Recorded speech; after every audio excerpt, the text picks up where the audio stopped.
Welcome to the latest instalment in our podcast series. Today I'm with Valery Kavaleuski, who is the Executive Director of the Euro-Atlantic Affairs Agency, which he founded last year. Prior to that, he has 3 decades experience in diplomacy and public affairs. So Valery, very pleased to have you with us today. Hi, Paul. Thank you very much for having me.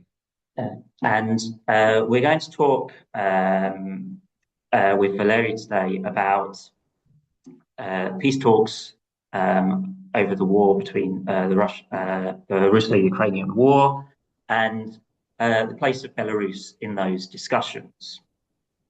We're having this conversation about a month into the Donald Trump presidency in the US.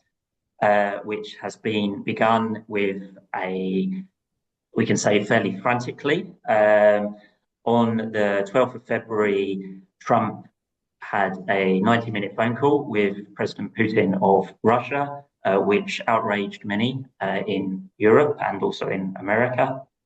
On the same day, his Defense Secretary, Pete Hegseth, outlined some of the US administration's ideas of how the war would be settled in a meeting in Brussels of the Ukraine Defense Contact Group. A couple of days after that, the US Vice President, J.D. Vance, was in Munich for the annual security conference, where he gave something of an unexpected lecture to Europeans about liberty and free speech. And then on the 18th of February, Russian and American delegations met at Riyadh in Saudi Arabia to discuss open talks on settling the war in Ukraine. To the dismay of Ukrainians, Europeans, and many others, it's very much created all of these events have very much created a sense that the Trump administration thinks it can settle the conflict bilaterally with Russia. Even Ukraine seems to have been marginalized, Ukrainian officials from the talks, as well. Particularly the terms set out by Pete Hegseth when he was speaking in Brussels sounded like the US administration was encouraging Ukraine to capitulate, in effect, to Russia's demands. So thinking about Belarus in this context, well, it's easy to see how Belarus gets forgotten in this context. But of course, Belarus is recognized. The regime under Alexander Lukashenko has been recognized as a co-aggressor in the conflict by many international organizations, and has been very actively involved, albeit indirectly, not deploying its own forces, but otherwise involved in the war and supporting Russia's war effort. So I suppose, Valery, to begin with, why is it important that Belarus doesn't get forgotten in these conversations about ending the war? Well, the simple answer is that Belarus has contributed inadvertently and voluntarily contributed to this aggression of Russia. Not Belarusian people, not the Belarusian nation, but Lukashenko, who has been in control of the country when these decisions were made. And at this point, I would like to roll back a little bit to 2020, when Belarus lived through a presidential campaign and the presidential elections on August 9 ended in fraudulent, in obviously rigged elections. Votes were not counted. Lukashenko insisted that he has won, but it was obvious, and there were many witnesses and material witnesses as well, to the fact that he lost elections. So mass protests ensued. A lot of violence was inflicted on people. But Lukashenko himself became very weak, like having lost legitimacy and the popular vote. He became very dependent on Russia. He had to go back to Putin for support, and he received it. So that allowed him to retain his power, but at the same time that indebted him in the eyes of Russians. and in a year and a half, he had to pay back. He had to essentially allow Russian forces to go through the territory of Belarus under the pretext of military exercises on the territory of Belarus, and then attack Ukraine. So that was the beginning of the conflict, and that was actually the culmination of this meeting Belarus as an important part of the regional security architecture. That negative experience showing that Belarus could play a bad role in foreign policy in regional processes also means that Belarus could play a positive role. And that could be part not only of the problem, but part of the solution. That's why it's important for us at this stage when the peace deal is being discussed and its broad contours are being developed by stakeholders. It's important also to not forget about Belarus, because if we are speaking about sustainable and lasting peace for Ukraine, that would ensure security for Ukraine, but also possibilities for economic recovery, it is absolutely essential to see Belarus that is not under control of Russia anymore, that cannot be weaponized again against Ukraine, that will not be a launching pad for another aggression. Because Belarus, as it is now, as a northern neighbor of Ukraine, it has provided Russia with a significant strategic advantage, meaning 1,100 kilometers of border, meaning that Russia could use any of the pieces of this border in order to attack Ukraine, or to make some provocations on the border that could lead to another conflict. So, in that, so you've established that it's very important. So the importance of not neglecting Belarus in this. But how do Belarusians actually get their voice involved in the conversation, in your view? This is a fascinating story here, like how Belarus is trying to get into this conversation. So I can tell that today, two opposing parties, both Lukashenko and Democratic Movement, are trying very hard to voice their concerns and to get to the table, to the negotiation table. Whatever that means. And kind of nobody knows what's going to be the format of the peace talks, of actual peace talks. But at the moment, we see that Russia and the United States could be the only forces speaking about the peace deal. But it doesn't mean that it will end up the same way, because there are just too many stakeholders who have to be there, starting with Ukraine, European countries, EU, and the UK. Starting last year, just before the peace summit in Switzerland, I started working on the concept of what it would mean to have Belarus at the peace table, what would it mean to account for Belarusian national interests in the peace deal. Back then, I was in the United Transitional Cabinet. I was deputy to Svetlana Tikhanovskaya as the head of the cabinet and responsible for foreign affairs. So that was the first approach to this complicated issue, and kind of with a rather consequential task for us. There were several ideas how we could advance the very notion of that there is Belarus. Also, like, don't forget about Belarus, don't neglect it, because it will be costly not only to Belarusians but also to Ukraine, and through that to the entire European family. That was the beginning of the conversation with major stakeholders, be it in Switzerland, be it in the United States, in the European Union. Kind of to flag to them that it is absolutely necessary to account for the Belarusian perspective in this conversation. Because again, if you want to have a sustainable peace, there are many other stakeholders that should be included in the process. Since then, we have seen that Lukashenko himself started becoming very vocal about this. He insisted on being at the table. Simultaneously, political leaders of the democratic movement have been rather vocal about that. Svetlana Tikhanovskaya herself spoke about the need to be at the table. Again, it's hard to imagine how both sides would be would be invited to the actual conversation. Lukashenko is not recognized internationally.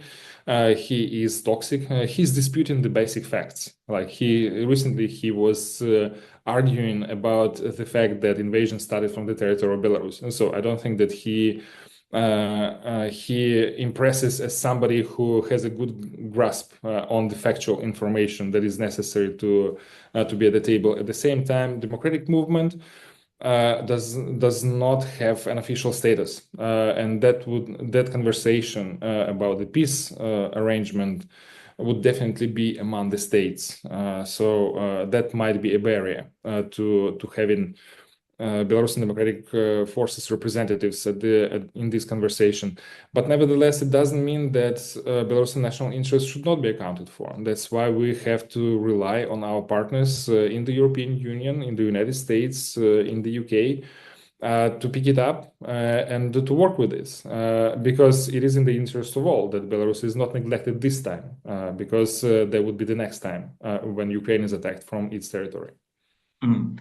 Do you think,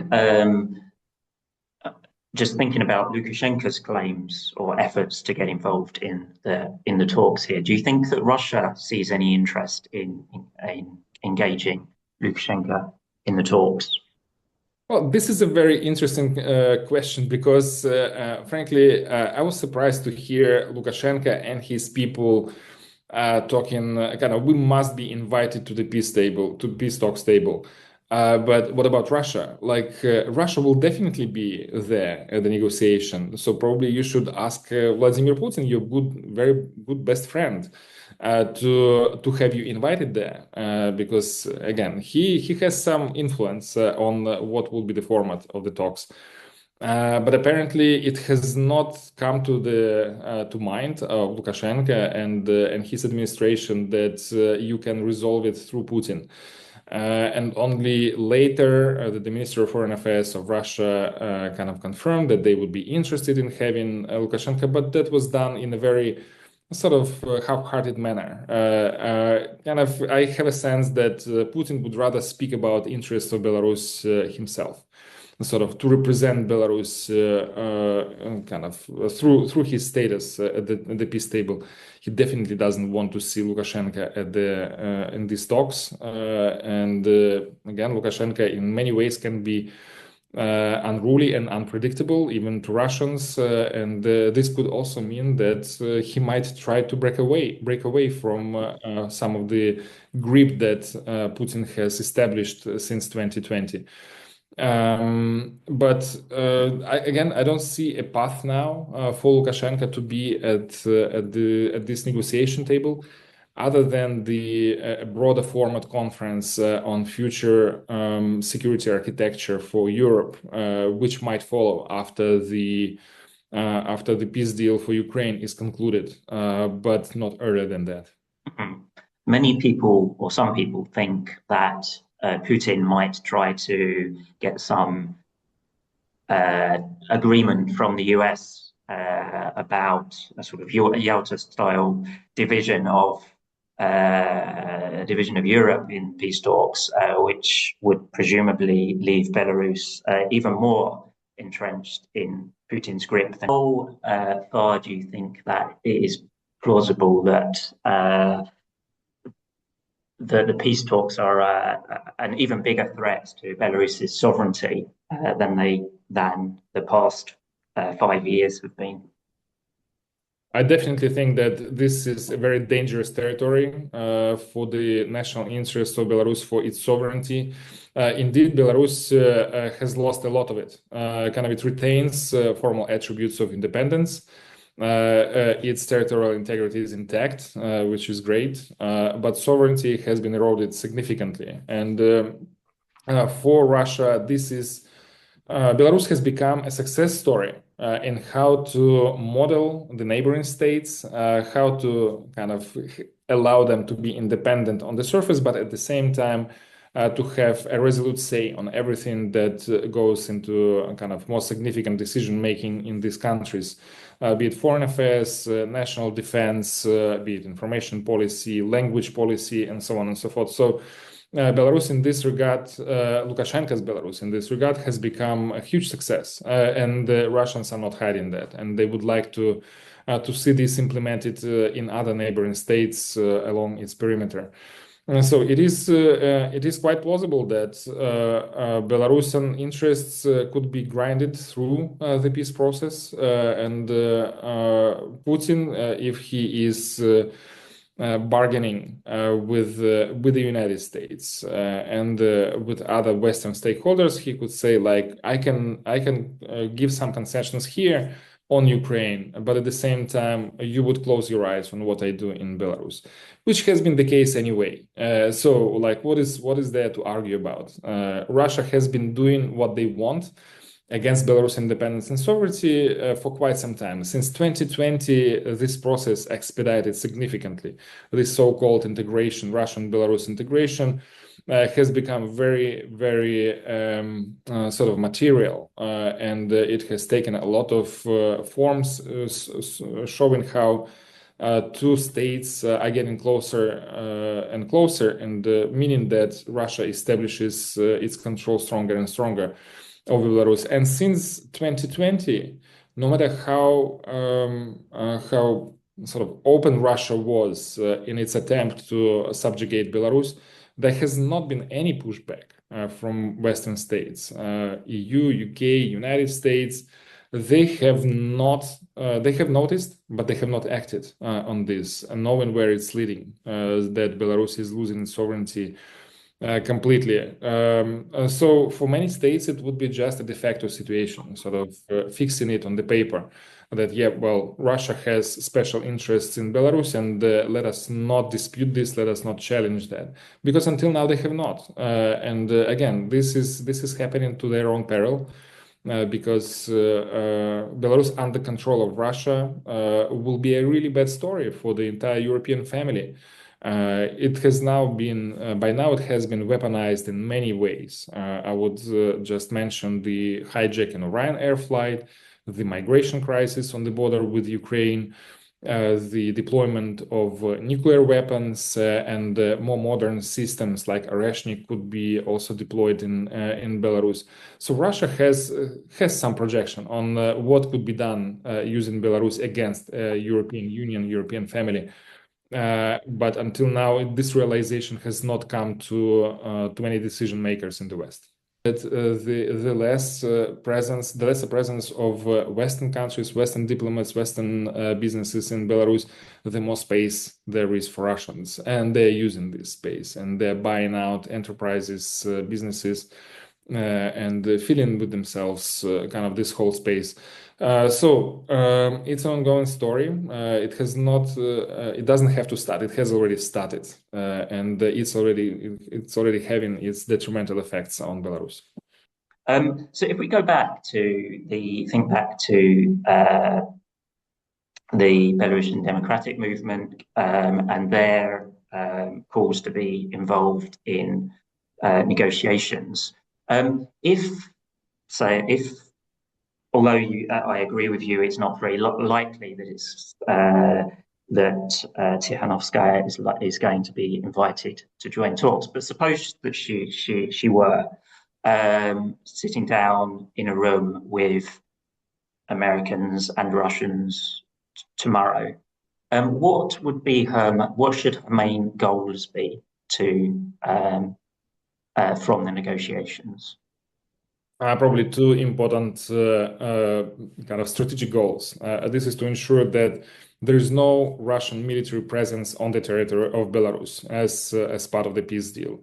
And second, the realization and the following steps that only independent, sovereign, and democratic Belarus can ensure that Belarus is not part of the Russian aggression again against Ukraine or other European neighbors of Belarus. That's why there is a need for practical steps that would ensure that the internal crisis in Belarus is resolved, which would include the release of political prisoners, cessation of all repressions, and conduct of free and fair and democratic elections in Belarus, under the international observation, probably with technical assistance from the international community. But again, to have a package deal, to ensure that Belarus is not part of the problem anymore, is not weaponized against Ukraine and other European neighbors, but it is part of the solution, ensuring that Belarus is actually a contributor to regional security. Something that President Zelensky said in Munich. He spoke in his speech twice about Belarus. First, when he reminded that Belarus is a threat now, and it could become worse, and it's probably imminent. And second, in the end, he spoke about the line between war and peace, and that Belarus has to be on the side of peace story, not of the war story. Kind of being aligned fully with Ukraine, Baltic states, and Finland, and in such a way Belarus could be part of the solution. So probably these two major ideas, they would have to be advanced and pushed along if there is participation from democratic forces. But at the same time, I can assure you that exactly these points and these ideas, they are being advanced to Western governments, to the allies of democratic Belarus, to those countries that have committed to Belarus that is democratic, sovereign, and independent. I'm still hopeful that some of the states, probably one state that could agree to become a champion of the Belarusian, an advocate of Belarusian agenda, would pick it up and work with this kind of in earnest with all the partners, and then kind of having this consolidated approach to the Russia. You've over the past year or so, you've been talking to many stakeholders involved in the process. Does that include? I presume that includes people in Ukraine. Can you give some idea of how Ukrainians are responding to your proposals and your ideas? I would say that this whole concept has been taken quite well by Ukrainians. Again, it's not necessarily that I receive always the feedback at once, saying like, "Excellent, we'll work with this," and this will become part of our sort of negotiation package. On the contrary, we understand that, and I realize that in the eyes of national governments, including Ukraine, we're still not an official authority with whom there is sort of a conversation on par. But the very fact that Ukrainians on the highest political level started talking about Belarus as part of the solution, this is already a signal that yes, we have been heard. Yes, Belarusian perspective has been noticed, and now we want to account for this, because it is in the interest of Ukraine to see that Belarus is a reliable partner, that it is not a launchpad for another aggression. So Ukrainians of all stakeholders, they should be more interested in resolving the Belarusian problem, so to say, or potential threat now before it happens again. So they get it. And they work with this. And I only hope that other governments will follow the suit, and they will also pick it up and kind of make it a very basic, very fundamental task to resolve during the peace process, that Belarus cannot stay like this. Otherwise, there is no conversation about lasting and sustainable peace. It will be just a peace deal to stop the fire. And have there been any objections raised by Ukrainian stakeholders, Ukrainian people that you've been speaking to what you propose? I would not say that there was any kind of objection raised to the ideas. The only comment that could be there is that how realistic it is, and how do we mobilize the international community, because Ukraine, as much as it is the main stakeholder in this conversation, they're not the only ones, and there are other powerful stakeholders who might or might not be willing to pick it up, because every negotiation position takes a lot of energy. You have to really invest in this. You have to really work to advance it, to convince the other side that this must be on the table. Again, going back to our previous conversation, is that Belarus is a success story of Russia. Would they be willing to lose the control over Belarus just to get a balanced, sustainable peace deal on Ukraine? Probably not. Probably they will resist to this and say, like, this is none of your business. And kind of this is bilateral relations between the Belarusian and Russian people, and get away from here. Kind of don't even touch. This is sacred.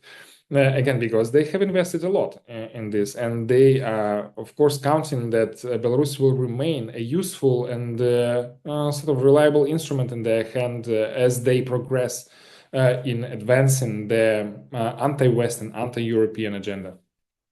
And thinking a bit farther ahead, you emphasize the need for a sustainable peace deal. And you mentioned earlier the broader security architecture of Europe, and that Belarus might be involved in those talks rather than these first, or Belarusian representatives might be involved in those talks rather than the immediate talks on settling the war in Ukraine. What will that look like? Can you tell me a little bit about that? What will the goals be for how will Belarus be involved in those talks? What challenges and goals will there be for Belarusian voices? Yeah, well, in the first place, something that I've heard repeatedly in Munich, that the conversation about peace for Ukraine and the conversation about regional security architecture afterwards, they have to be separated. They cannot be put in the same basket and discussed at the same table. This is the insistence of Russians to have this conversation at once.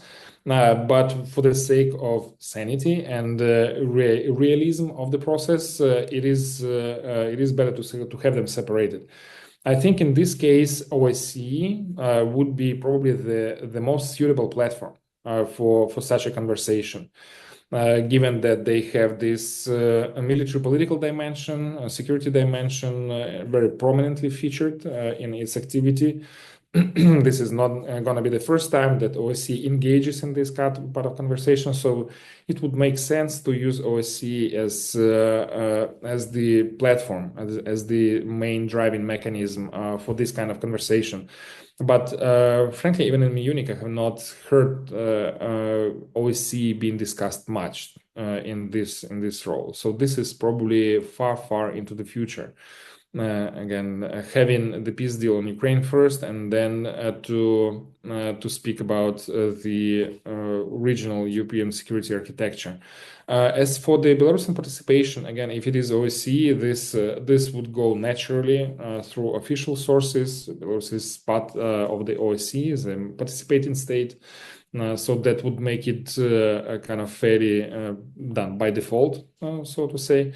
All other formats, I think even the most complicated and the most prominent discussions like this, they would involve track 2 conversations where experts engage, where they have less restrictions and they can be talking to each other in a more open and candid way in order to find common views and common perspectives on how this architecture could look like. So even now, this conversation could start using available mechanisms and institutions, non-governmental institutions that are specializing in this task in Belarus too.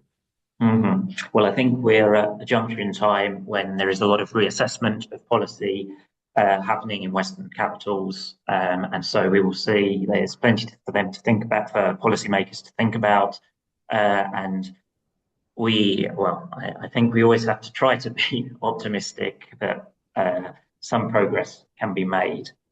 So, Valery, this has been a